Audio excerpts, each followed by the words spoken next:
There is a man who was hit by a car during a triathlon. His spine was fractured in 6 places. 6. The doctors told him he needed surgery immediately, that without it he would likely be paralyzed for life. He refused. He lay in a hospital bed, unable to move, in extraordinary pain, and he made a decision that most people would call insane. He decided to use only his mind to heal himself. He spent hours every single day in a state of deep mental focus, visualizing his spine rebuilding itself, rebuilding the architecture of his body through nothing but thought. In 12 weeks, he walked out of that hospital. No surgery, no medical intervention beyond pain management, just the mind. Just intention directed with such precision and such belief that it rewired his biology. That man is Dr. Joe Dispenza.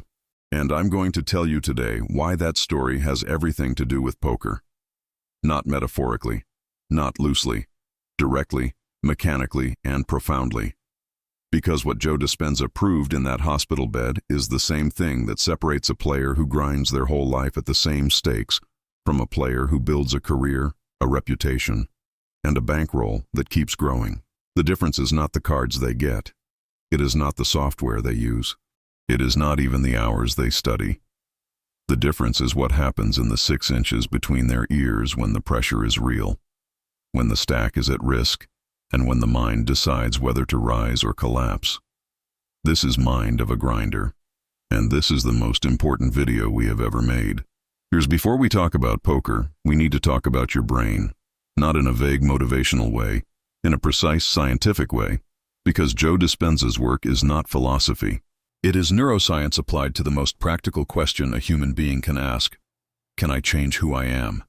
The answer is yes. But understanding why requires understanding something called neuroplasticity.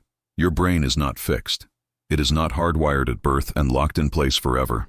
Every single thought you have, every emotion you feel, every experience you repeat, leaves a physical mark on the structure of your brain. Neural pathways are formed through repetition. The more you think a certain thought, the more you feel a certain emotion, the more you run a certain pattern, the stronger and more automatic that pathway becomes. This is why habits feel automatic. This is why tilt feels inevitable. This is why some players seem to make the same catastrophic mistake in the same type of spot every single time, even when they know better. They know better intellectually, but their brain has a highway built toward that mistake. Every time they drove down that road and chose the emotional reaction over the rational response, the road got a little wider, a little faster, a little more automatic. And now, when the trigger arrives, they don't even make a decision. The brain just drives. The hand is already bet before the thought is complete. Dispenza calls this the habit of being yourself. Most people believe they have a personality, a character, a way of being. What they actually have is a collection of automated neural pathways that they mistake for identity. The player who tilts is not a tilter. They are someone who has practiced tilting so many times that it has become their brain's default response to a specific stimulus. And here is the first thing that should hit you hard today. If tilting is a trained behavior, it can be untrained. If emotional collapse under pressure is a neural habit, it can be reprogrammed. You are not doomed to make the same mistakes forever. You are not just the player you have been. You are the player you are willing to become, provided you understand the mechanism and do the actual work to change it. Let me tell you about a hand, not a famous hand from a televised event. A hand that happens at every table in every card room in every city, every single night. A player raises pre-flop with pocket kings. He gets 3-bet from a tight player who has barely played a hand in the last 2 hours. He calls. The flop comes ace-high. His opponent bets. He calls. The turn is a blank. His opponent bets large. He calls again. The river is another blank. His opponent moves all in. Now pause here. Let me tell you what is happening in his brain in this moment. His amygdala, which is the part of the brain responsible for threat detection and emotional response, has been activated. His cortisol and adrenaline levels are rising. His body is entering a mild fight-or-flight state. Blood is being redirected from the prefrontal cortex, which is the rational decision-making part of the brain, toward the older, more reactive systems. He is, in a very literal neurological sense, becoming less intelligent in real time. His prefrontal cortex knows the right answer. A tight player who has not played a hand in 2 hours, who 3-bet preflop and is now betting all 3 streets on an ace-high board, almost certainly has an ace, maybe aces. The math is clear. The read is clear. Folding pocket kings facing a preflop 3-bet on an ace-high runout against this player profile is not just defensible. It is correct. But his amygdala is screaming. He invested chips in this pot. He has kings, the second best starting hand in the game. He cannot lose to that. He cannot be bluffed. He cannot be shown up. And so he calls. He sees aces. He loses a massive pot. And here is what is tragic. He already knew. Before he called, somewhere in the rational part of his mind, he already knew. But the emotional brain had control of the wheel, and the rational brain was watching helplessly from the back seat. Joe Dispenza says that most people live in a constant state where the body is running the mind, rather than the mind running the body. The emotional reactions of the body, conditioned through years of repeated experience, override the intelligent signals coming from the conscious rational mind. In poker, this dynamic is not occasional. It is constant, and it costs players more money than any single strategic leak ever could. Now let us talk about what the elite actually do differently, because this is where Dispenza's work becomes genuinely revolutionary for a poker player who is serious about their development. Joe Dispenza teaches something he calls the coherent state. It is a state in which the brain and heart are synchronized, in which the nervous system is calm, in which the emotional body is not reacting to the environment, but being directed by the mind. In this state, the prefrontal cortex is fully online. Pattern recognition is sharp. Emotional regulation is strong. Decision-making is clear. The elite poker players in the world, whether they use this language or not, have developed some version of this state as a practice. They walk to the table with a mental routine. They sit with intention. They breathe deliberately before major decisions. They have trained themselves to return to baseline quickly after emotional triggers. They are not playing poker in a reactive state. They are playing in a chosen state. This is not mysticism. This is biology. When you breathe slowly and deliberately, you activate the parasympathetic nervous system. Your heart rate drops. Your cortisol levels decrease. Blood returns to the prefrontal cortex. Your rational mind regains control of the wheel. A single intentional breath before a major decision is not a relaxation technique. It is a neurological intervention that literally changes the quality of the thought you are about to have. Think about what this means for your game. Every time you are about to make a large call, a big bluff, or a river fold that costs you ego, you have a choice. You can let your body run the decision, driven by the emotions that have been conditioned through years of losing pots and protecting your image. Or you can pause, breathe, return to a state where your best thinking is available to you, and then decide. The players who consistently make high-quality decisions in high-pressure spots are not smarter than you. They are calmer than you. And calm, at the neurological level, is a skill you can develop. Here is where I need to introduce you to the concept that Dispenza calls breaking the habit of being yourself. And I want to be direct about why this is the most confrontational idea in this entire video for a poker player. Most players who reach a ceiling in their development, who stay stuck at the same stakes for years, who improve in study but not in results, are not suffering from a lack of information. They are suffering from an identity problem. They have a fixed image of the kind of player they are. That image was built through experience, through results, through what other players said about them, through their own internal narrative about what they are capable of and what they are not. And that image acts as a ceiling, unconsciously, because every time they approach the edge of their comfort zone, every time a spot arises that would require them to be a different, bigger, more confident version of themselves, the identity pulls them back, not through laziness, not through stupidity, through self-protection. The brain defaults to what it knows, to what it has practiced, to what feels like home. This is why Dispenza's message is not just about healing and transformation in a spiritual sense. It is about the neuroscience of identity change. He teaches that if you want to change your life, you have to change yourself before the external world changes. You have to become in thought and feeling the version of yourself who lives that life before the evidence appears. You have to fire the neural connections of that future self through deliberate mental practice until those connections are strong enough to override the old automatic patterns. For poker, this is extraordinarily practical. The player who wants to move up in stakes, who wants to play with more confidence, who wants to stop tilting, cannot simply tell themselves to be different. They have to practice being different in their mind before they sit down at the table, during meditation, during visualization, during the intentional construction of a mental state that they then bring to the felt. This might sound abstract. It is anything but. Every professional athlete uses some version of mental rehearsal. Every elite performer uses visualization.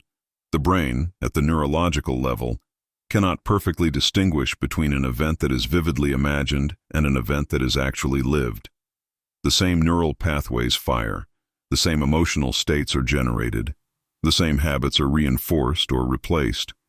If you spend time before every session mentally rehearsing making calm, correct decisions under pressure, your brain is literally practicing that. If you visualize folding kings to obvious strength with equanimity instead of rage, you are rehearsing the neural pathway for that response. You are building the road before the car needs to drive it. We are now at the halfway point of this video, and I need to stop for a moment because what I am about to tell you is directly connected to everything we have been discussing.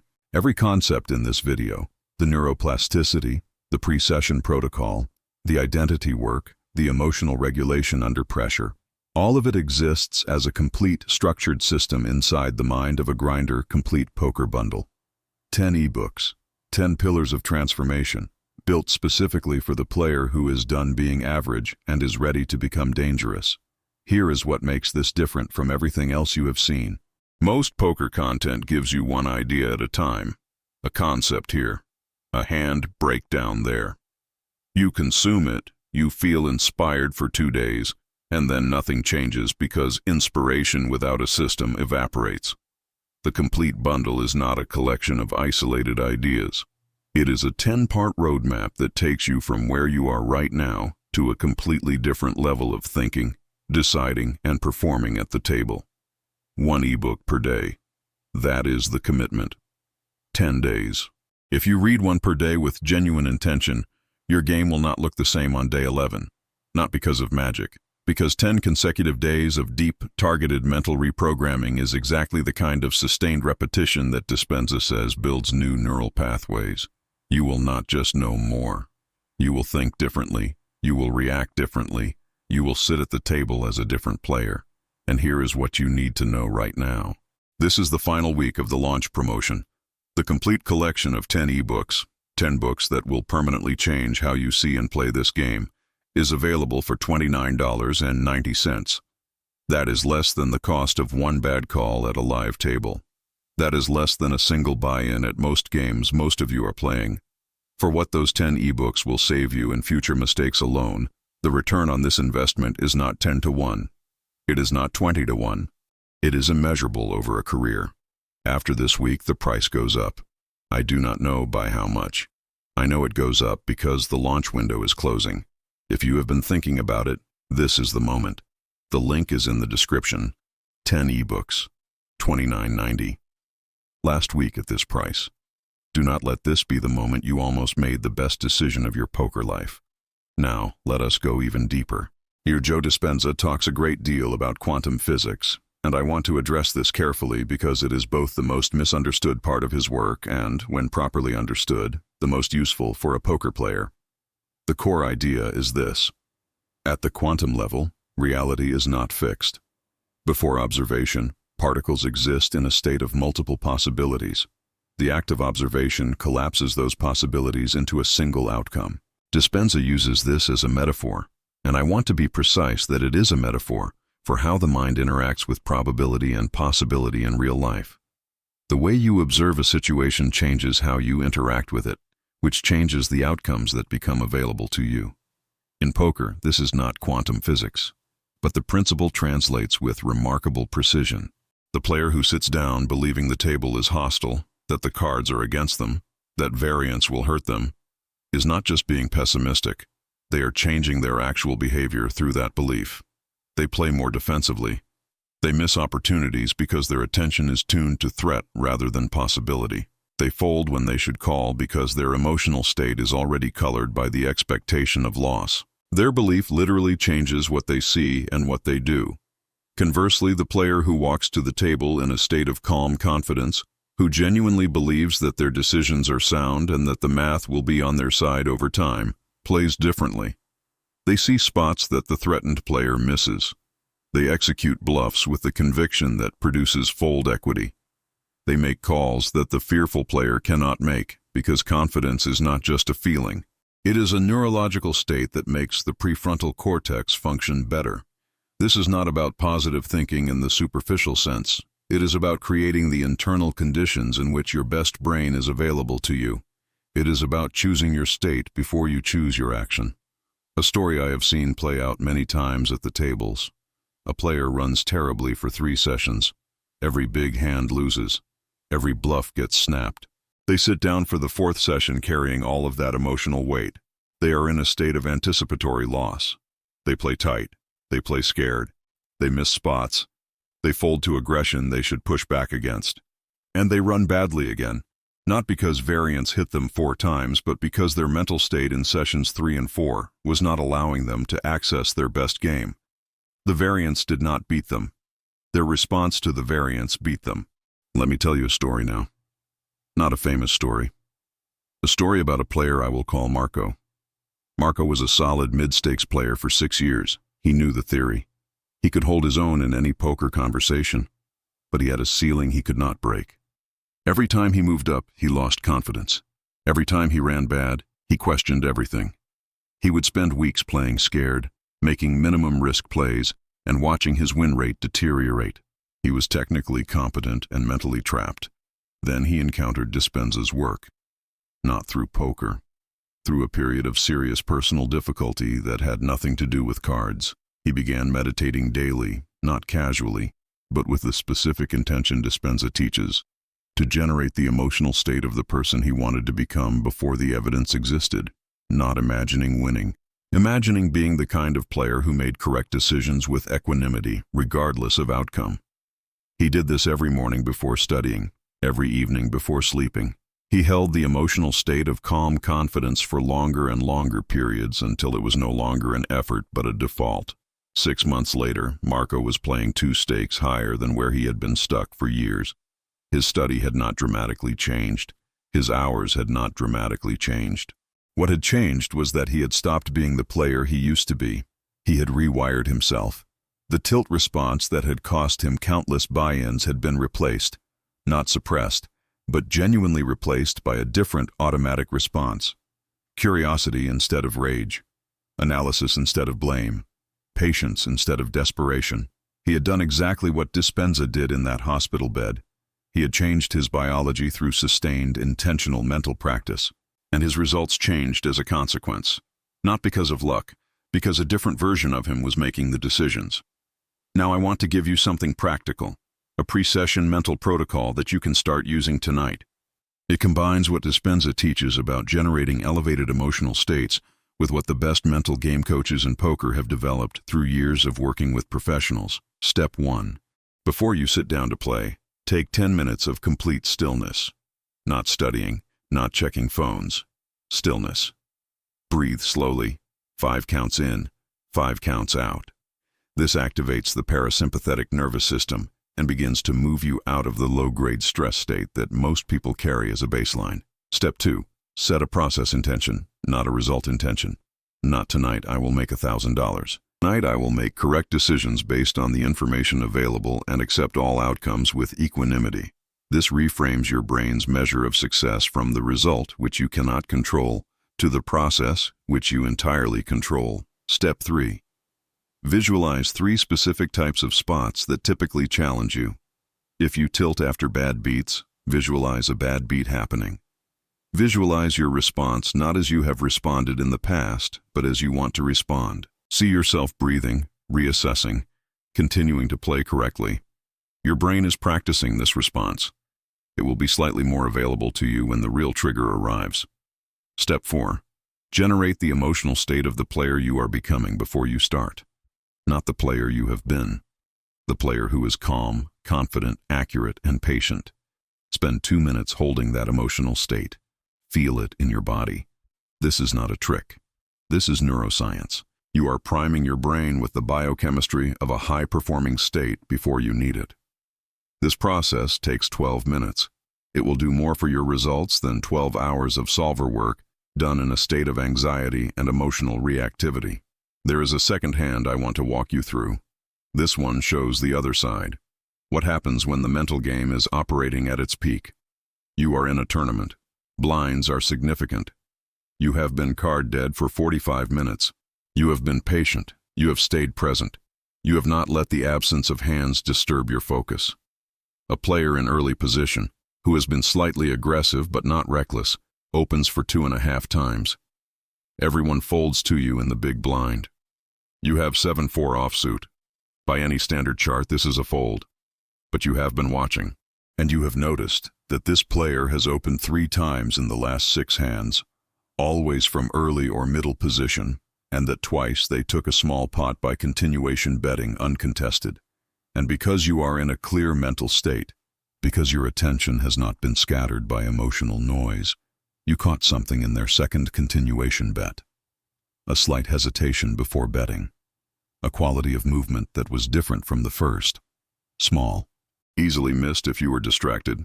You 3-bet to 6 times. They think for a long time and fold. That play was not made from a chart. It was made from sustained, clear attention over 45 minutes of emotional quiet.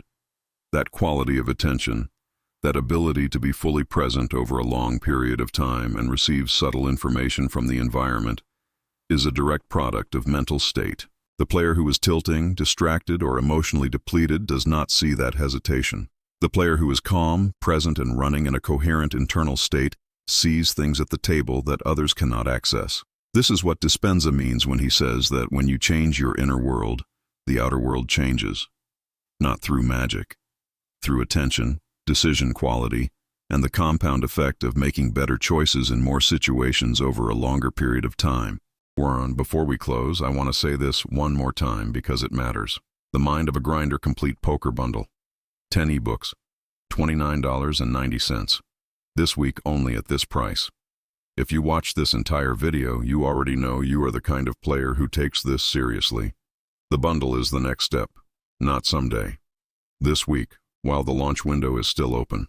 10 ebooks that will move you from where you are to where you are capable of being, 1 per day, in 10 days of real commitment. The link is in the description. Go get it. And now, the ending. Not a summary. Something more important. Poker has been described as the last game where the human mind has a clear, measurable advantage over artificial intelligence in the real-world environment. Not because the math is too complex for machines. They have solved the math. But because the real game, the one played across a table with other humans who are making decisions driven by emotion, ego, fear, and ambition, that game rewards something that no algorithm captures. It rewards the quality of a human mind that has been trained, disciplined, and directed with intention. Joe Dispenza recovered from a shattered spine, using only his mind because he understood something that most of us are never taught. The mind is not a passenger. The mind is the driver. And when the mind is trained with the same seriousness that athletes train their bodies, when it is conditioned, refined, and directed with precision, it becomes capable of things that look impossible to everyone who has not done that work. You have been sitting at a table your whole life. The real game is not the one on the felt. The real game is the one happening inside you. Every session is practice not just for poker, but for mental mastery. Every bad beat you absorb with equanimity is a neurological rep. Every tilt you overcome is a pathway reinforced. Every time you choose the correct process over the comfortable emotion you are, in the most literal scientific sense, becoming a different, stronger version of yourself. The stakes on the table matter, but they are not the highest stakes in the room. The highest stakes are the ones you are playing with your own mind every time you sit down. Are you training it? Are you directing it? Are you becoming the player you are capable of being? That question does not have an easy answer, but it has a real one, and the fact that you are asking it means you already know which direction you want to go. Leave your biggest mental challenge in the comments. Not your biggest strategic leak, your biggest mental challenge. Read the other comments. You will discover something important. You are not alone in this, and neither is anyone else at this table. Like this video if it gave you something real. Subscribe to Mind of a Grinder if you want to keep going deeper. And come back. Because this conversation is just beginning. The mind is the edge. Master the mind. Master the game.